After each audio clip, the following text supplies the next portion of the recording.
Hello, and welcome back to another edition of Carrie's Gardening Channel. Today is March the 21st, 2018, and I want to show you my snapdragon seedlings that I have back here.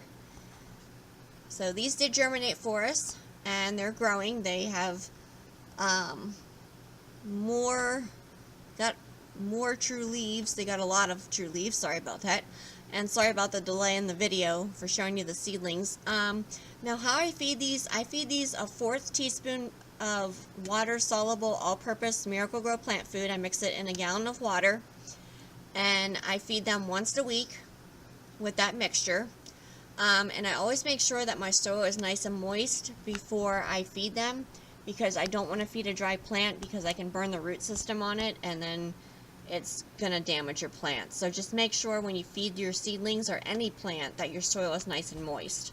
So if you like my video, please like, comment, subscribe. If you have any questions, you can leave them below and I'll try and answer them for you.